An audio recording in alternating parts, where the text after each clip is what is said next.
Hello and welcome again to Conversations in Family Business. I'm Peter Roper and I want to talk to you about harmony or avoidance in family business.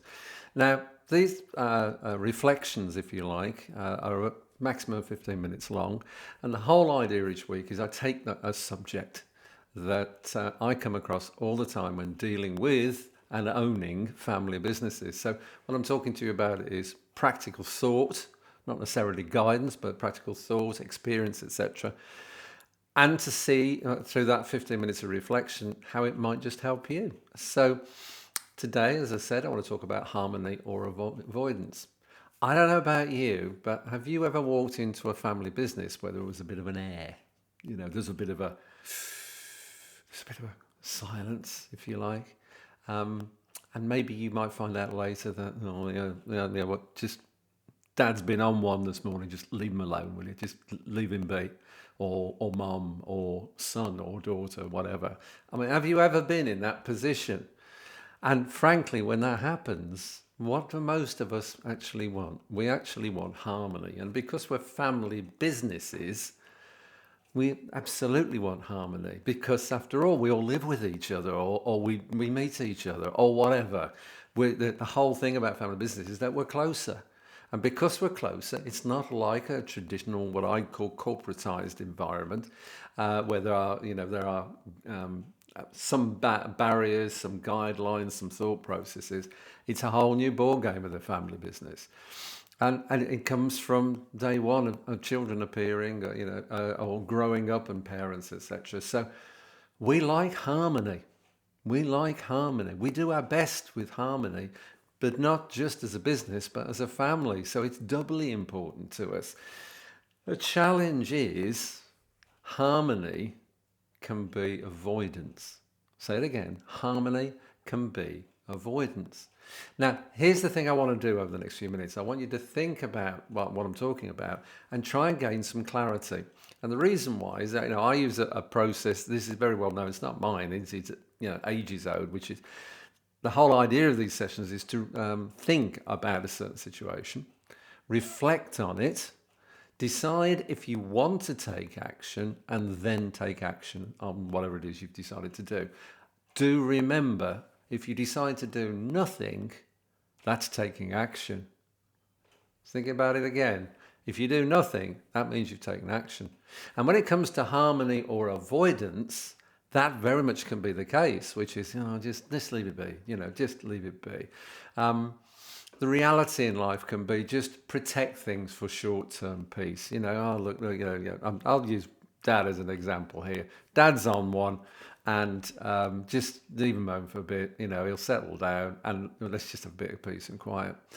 The challenge with that is he might be on one for a very good or very bad reason in terms of the business, in which case we're avoiding what the challenge is. We're avoiding the discomfort of fronting up and saying, we know you're having a penny at the minute, but, and that gets into the whole new thing. So just got some more notes here, by the way. I am surrounded by information here, and what I try and do is just pick out some small pieces. I mean, I could talk this with you and do with clients for a day, easily, just this one thing of harmony or avoidance.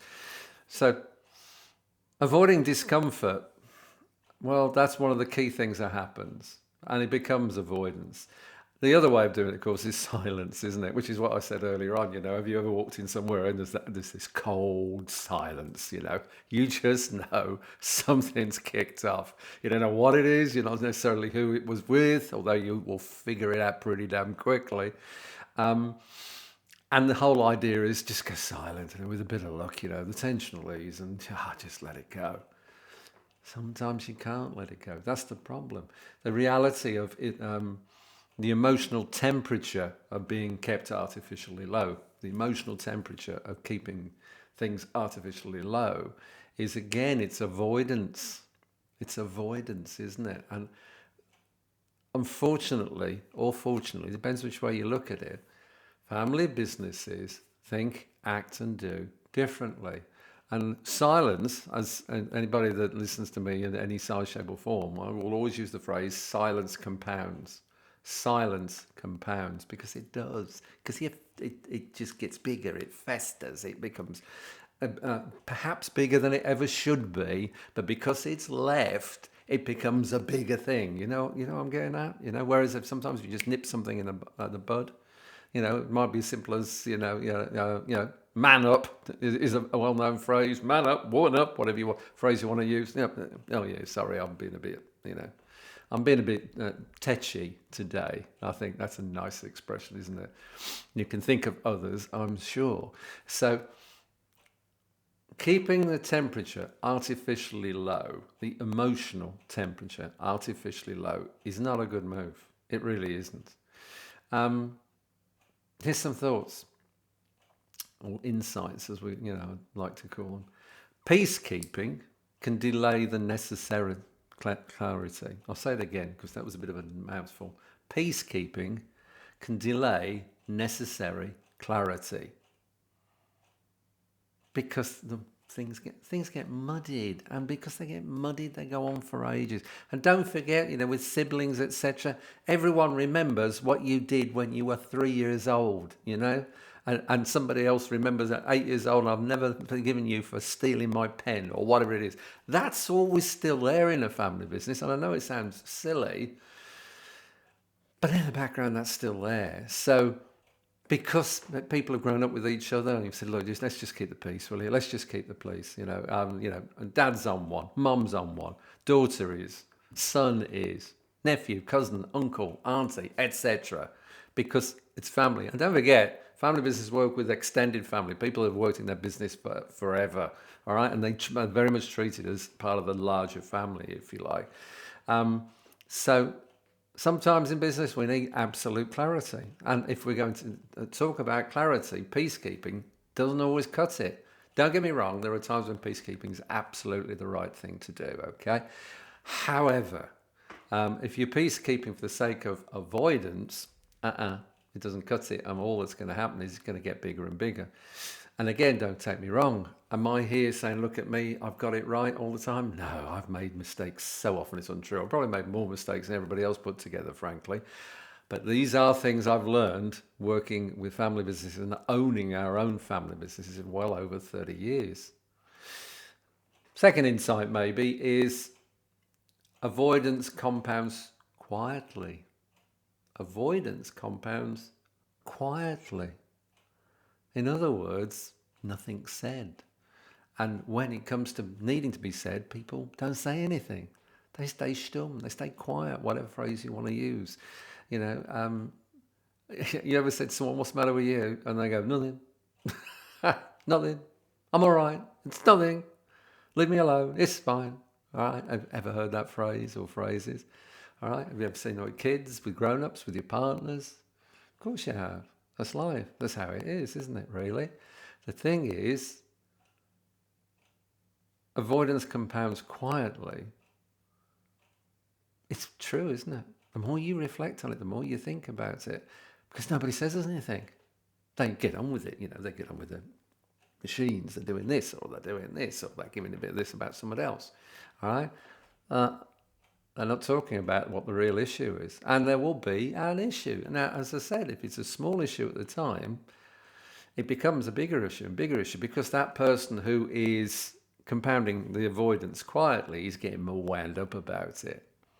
And things start to happen. Cracks start to appear. And again, it pays to sit back, reflect, and think, oh, hang on a minute. What have I missed? What have I done? My instinct is always, what have I done now? But actually, what have I missed? What is it I've missed? What's been said, or what's not been said is the real question. What's not been said? And to put it another way, short-term calm for long-term strain. Short-term calm for long-term strain. All right, so let's just have a bit of peace this morning, please. The problem is that in the long term, it just gets more and more strained. It becomes more of a challenge. And a phrase that's not mine, I'd love to say it was, but it is an old phrase, but it's very, very apt in this situation. Courage is often calm, not dramatic. Courage is often calm, not dramatic. Having the courage to speak up and saying, look, hang on a minute, what is it? We've got a challenge here. Said quietly, but thoughtfully, with meaning. Takes courage and needs to be, reward is the wrong word, but it needs to be understood that being calm in terms of taking courage makes a big, big difference, as opposed to wailing into something, in other words. So, harmony or avoidance, ever done it? Are you doing it right now? Is it something that's affecting you, something that's affecting your business, those closest to you? Let's just get back to it. It's a family business. At the end of the day, certainly for most of us anyway, family is the number one thing. After all, family businesses start to put food on the table, to fill the fridge, phrase I'm very well known for. And another phrase that I'm using more and more, which is waiting is never or rarely neutral. Waiting is rarely neutral. In other words, the status quo doesn't remain. It doesn't remain. It's either going up or going down. And if you're avoiding something, then no, it's getting worse. It's definitely getting worse. So here's the questions. I'll fire them at you quickly. I've written them down here, so I'm going to just read them, which is, are we protecting harmony at the expense of clarity? Are we protecting harmony at the expense of clarity? In other words, are we keeping our heads down? Are we staying stum? Are we not opening our mouths where there are times when we need to, albeit calmly, have the courage to be calmly having a conversation?